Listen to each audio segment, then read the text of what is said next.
ഇളനീരാട്ടമാണ് കൊട്ടിയൂർ ക്ഷേത്രത്തിലെ ഒരു പ്രധാന ചടങ്ങ്. മലബാറിലെ തീയ സമുദായക്കാരാണ് ഇതിനുവേണ്ട ഇളനീരുകൾ എത്തിക്കുന്നത്. ഇതിനായി അവർ വിഷു മുതൽ വ്രതം ആരംഭിക്കുന്നു. കൊട്ടിയൂർ വാഴും പെരുമാളെ നിന്റെ തൃക്കാൽക്കൽ വീണു കേഴുന്നു.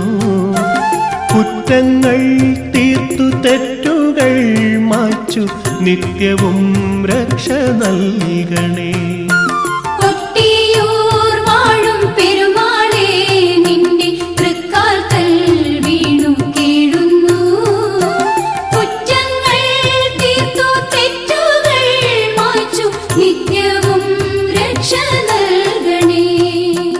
കൂത്തുപറമ്പിനടുത്തുള്ള എരുവട്ടിക്കാവിൽ നിന്ന് എണ്ണയും ഇളനീരും വാദ്യാഘോഷങ്ങളോടെയാണ് എത്തിക്കുന്നത്.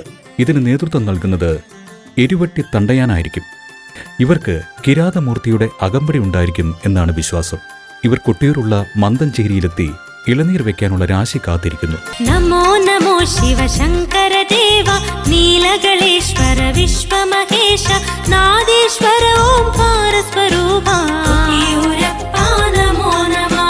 നമോ നമോ ശിവശങ്കര ദേവ നീലകളേശ്വര വിശ്വമഹേശ നാദേശ്വര ഓംകാര സ്വരൂപ. ഇളനീരെടുത്ത് വരുന്ന ഭക്തജനങ്ങൾ വിഷുവിൻ്റെ പിറ്റേന്ന് കാലത്ത് മുതൽ ഈ വ്രതം നോറ്റുകൊണ്ട് തന്നെ അവർ ഈ കൊട്ടിയൂർ മഹാക്ഷേത്രത്തിലേക്ക് ഇളനീരുമായിട്ട് വരാനുള്ള തയ്യാറെടുപ്പുകളാണ് തുടങ്ങുന്നത്. വ്രതചര്യ പൂർത്തിയാക്കി ഇളനീർ നെഞ്ചോട് ചേർത്ത് വെച്ച് കാൽനടയായി അത് ഭക്തിയോടെ വ്രതശുദ്ധിയോടെ ഇവിടെ സമർപ്പിച്ച് ഭക്തജനങ്ങൾ ഭഗവാന്റെ അനുഗ്രഹം തേടുകയാണ് പതിവ്.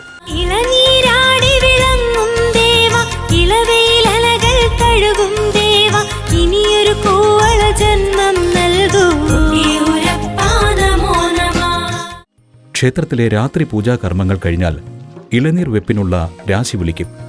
ഇതോടെ ഭക്തർ സ്വയം മറന്ന് ഇളനീർക്കാവോടുകൂടി വാവലിപ്പുഴയിൽ മുങ്ങി ക്ഷേത്രത്തിലേക്ക് ഓടുന്നു. ആ ദിവസം ഭക്തർ ആയിരക്കണക്കിന് ഇളനീരുകൾ ശിവലിംഗത്തിനു മുമ്പിൽ സമർപ്പിക്കും. ഇളനീരാട്ടത്തിനാണ് പ്രാധാന്യം. ഇളനീരാട്ടം അഷ്ടമിക്കാണ്.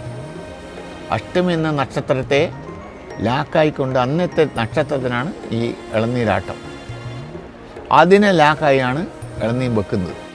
ഓം നമഃ ശിവായ, ഓം മഹാദേവായ നമഃ, ഓം വിരൂപാക്ഷായ നമഃ, ഓം കൃപാനിധയേ നമഃ.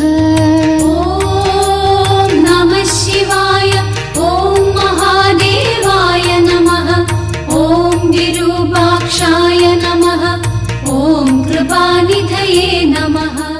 പിറ്റേ ദിവസം മേൽശാന്തി ഇളനീർ ശിവലിംഗത്തിനുമേൽ അഭിഷേകം ചെയ്യും.